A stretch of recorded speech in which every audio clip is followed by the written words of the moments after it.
Welcome to the IREL podcast. Are you sick and tired of real estate gurus pitching their next pre-construction deal only to find out years later they were completely wrong? Worried the next overseas conference you spend thousands to attend will only be used to sell overpriced lots in deserted developments?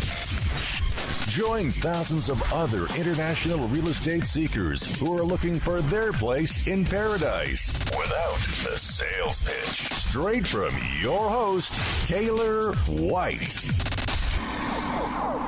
Hey everybody, and welcome to the unexpected episode of the IREL podcast. I'm your host, Taylor White. Head on over to irelpodcast.com/unexpected for complete show notes. I want to go into another big picture episode, and the theme I want to get across is expect the unexpected when it comes to buying overseas real estate. I believe it's Oscar Wilde who said, "To expect the unexpected shows a thoroughly modern intellect." No offense to Oscar, but that is much too smarted for me. I prefer to go by, you never know until you know.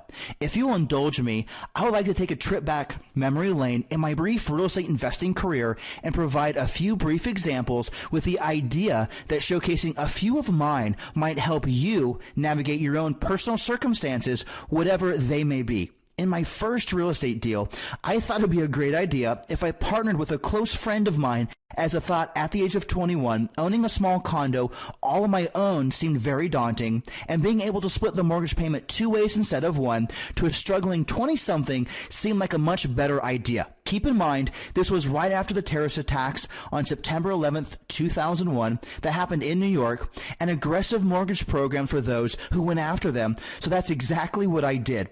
With creative credit card tricks, I was able to get down payments, cover closing costs, and do needed repairs so I could rent them out. Granted, I rented these out at a loss each month in hopes they would appreciate quickly and I could refinance at the higher amount, which I would then take that cash and buy further houses.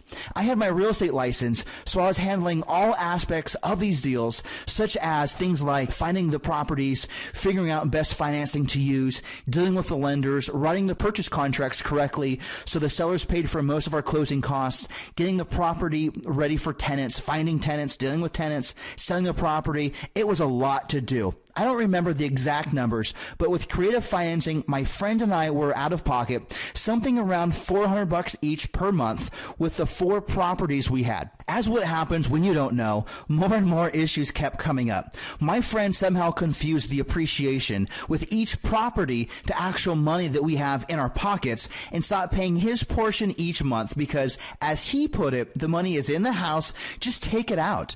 During this time, I also found out while both of us submitted our loan applications with the mortgage broker to buy the first small condo, it was only mine that was actually used as my credit was better than his credit, which in turn gave us better rates and terms. We then bought a larger and more expensive house on my credit again, and by this time used a different mortgage broker, much older and wiser than me at the time, who said, "You are using your credit, doing all of the work, taking all of the risk, paying his portion of the negative payments. Hey, stupid, how are you guys partners again?"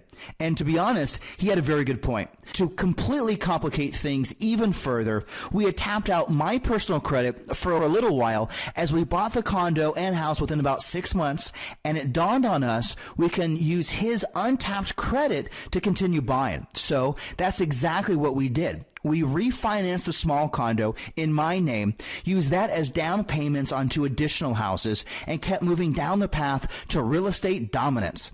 The only problem was, now that we had 4 properties and 3 of those with tenants, I continued to find out what I didn't know. I started renting out properties through a government guaranteed rental program to low-income families as the idea of knowing with 100% certainty I would get a deposit into my personal checking account on the first of the month from the government instead of keeping my fingers crossed a tenant would seemed like a great idea. The government, or more correctly taxpayers, paid about 75% of the tenant's rent, and the tenant would be responsible for the remaining 25% out of their own pockets. And as you can probably guess, the tenant didn't always like to pay their portion of the rent, and the stories I heard because of this were things that would even make Jerry Springer's crowd laugh. Wait, did I even mention none of these tenants put down security deposits either? As being on government assistance didn't have the same means to put down a first month, last month, and security deposit.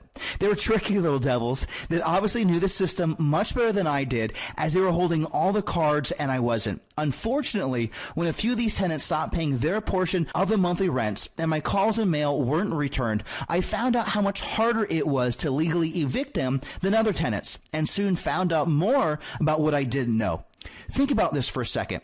You have people living in your house, not paying you a dime, never put down any money, know the system better than the system itself. How do you think they're treating your house? Well, I won't leave you in any suspense, but it's easy to say not very good. After having gone through an eviction process or two, feeling the burn in my wallet, and seeing how soon-to-be evicted tenants treat a house they have no financial ties to, I learned a new strategy.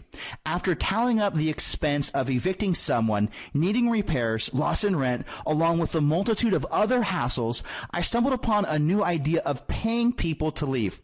And yes, you heard that correct. If I started having a problem tenant and rent started coming up late, the standard late notices weren't answered, calls to their cell phone went straight to voicemail, I worked it out that it made more financial sense if I gave someone an incentive to leave than to go through the entire eviction process. How about you?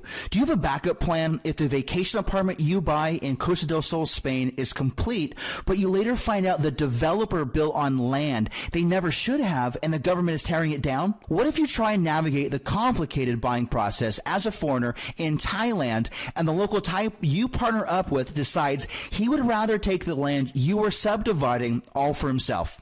How about if you're buying an amazing home in Mexico or Panama or Costa Rica and find out after it's too late the home you just spent your entire savings on isn't correctly titled?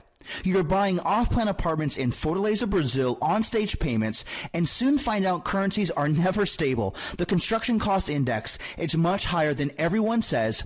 Developers couldn't care less about local laws, and Portuguese is not really anything like Spanish.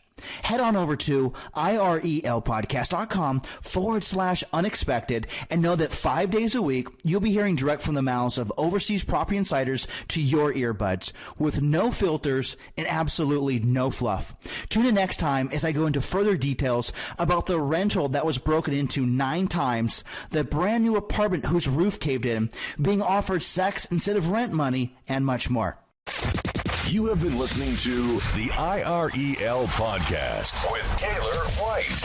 Be sure to hit up irelpodcast.com for more. That's irelpodcast.com. Thanks for listening.